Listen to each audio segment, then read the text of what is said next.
For more on the developments in Thailand and the impact on security for travellers, we have with us in studio security expert Tony Ridley in the studio. Mr. Ridley is the Director of Security Services from International SOS for Asia Pacific. Mr. Ridley, thank you very much for being in studio with us. Now, the situation in Thailand, how would you assess it to be? I understand you get a lot of updates on it. Correct. We both get proactive reports and also reports that we disseminate to our clients for examination and information for their privilege as well.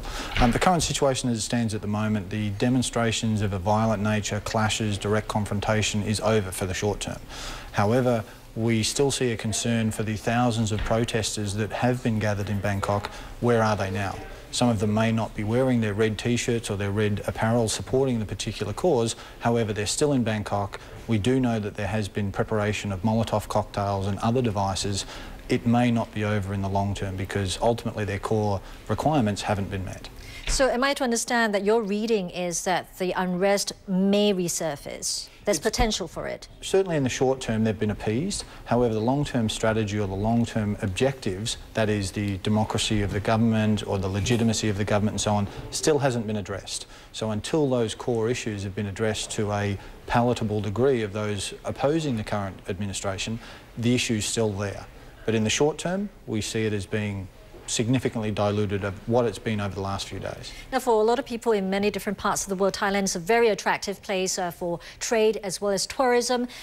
Businesses and individuals, what kind of risks might they, given the scenario you've painted, might they be exposing themselves to? Sure, there's always the immediacy of violent confrontation, and it's not because it's directed at foreigners or it's directed at multinationals, it just happens to be incidental. If you happen to be on the street shopping or conducting business or travelling and one of these confrontations breaks out, because they have been very, very localised.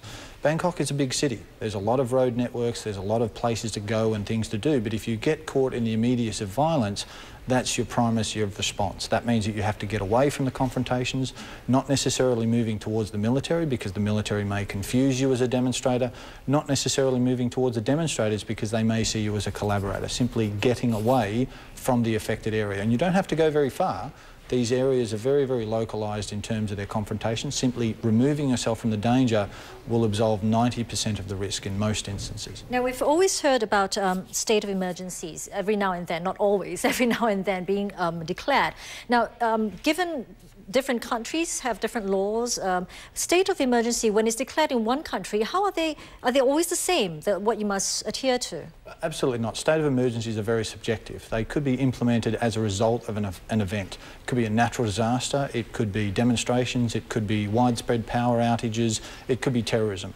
So the trigger in which creates a state of emergency is continued services and the well-being of citizens is affected. So a state of emergency comes into play, and that was what was introduced. But the sort of curfews that must be observed will differ from country to country. The sort of behaviour, code of behaviour. Absolutely, that's for people's savour. It's not because Westerners were targeted. It's not because people were generally at risk. It's because there's no transport mechanism, ATMs are not functioning, some of the shopping malls are not available. It's the basic logistics of being able to commute to and from work was part of the reason for the state of emergency, and also to contain the violence which was also taking place. Now, before anyone were to make travel, because we've heard a lot of travel advisories being issued, but should there be people who have absolute necessity to travel to places that have situations like these state emergencies or protests or violence, what would you recommend these travellers do before they embark on that journey? Sure, and typically they're business travellers. Tourists obviously have a different objective and different activities in which they're engaged in.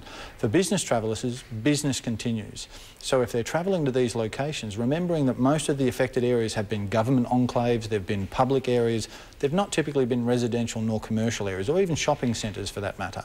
So those conducting should first of all be informed, and they should continue their monitoring and surveillance to make sure they don't inadvertently expose themselves to a developing situation.